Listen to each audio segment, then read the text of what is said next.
Hi, my name is Kate Verdi, and today I will be talking about history of decision trees.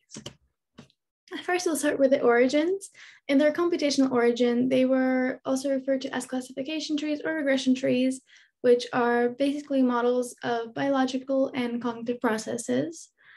I'll be going over the four most popular algorithms used in decision trees and a little bit about their history. First, we're going to talk about CHAID, CHAID, which is Chi-squared automatic interaction detector that was developed or documented in 1980.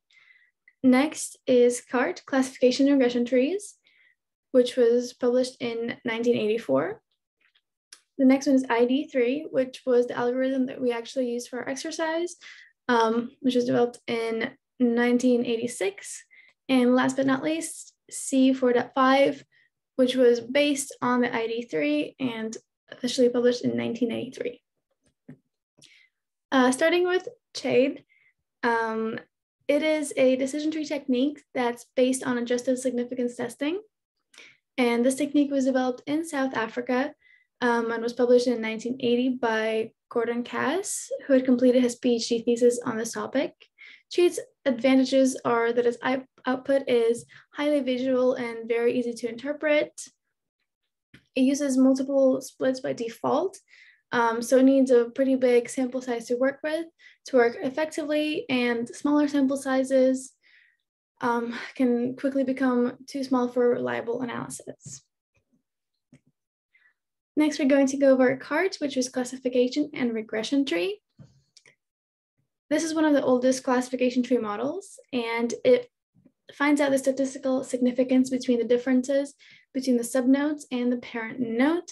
And we measure the sum of squares of standardized differences between observed and expected frequencies in the target variable.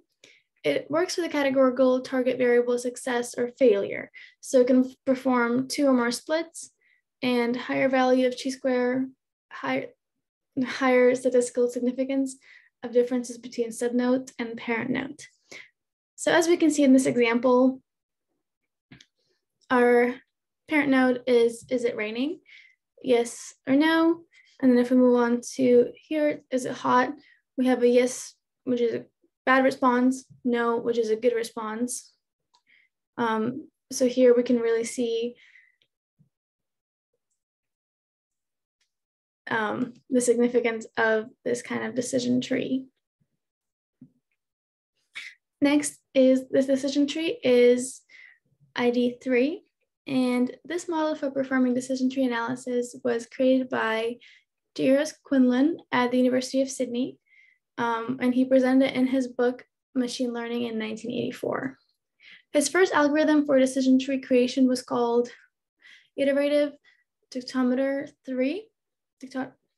Dictomizer. ID3 uses a top-down greedy approach to build a decision tree, and to describe it a little bit further, top-down approach means that we're building the tree from the very top, and the greedy approach means that each iteration will select the best feature at the present moment to create a node. So depending on what we are going for, you can see that we are creating a node from the best feature, which in this case, let's say we are narrowing it down to someone who is blonde with blue eyes. So we're selecting just that one branch and going from there versus creating many branches for every one of the options.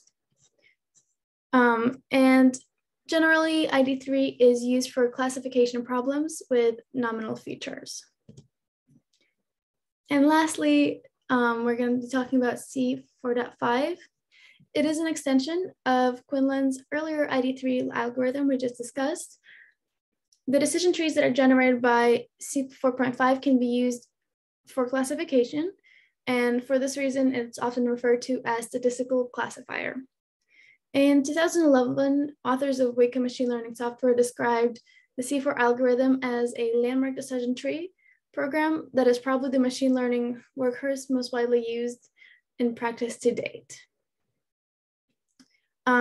So here we can see this is a pretty typical simple explanation of what a decision tree is, and probably one of the most common ways that we see the decision trees drawn.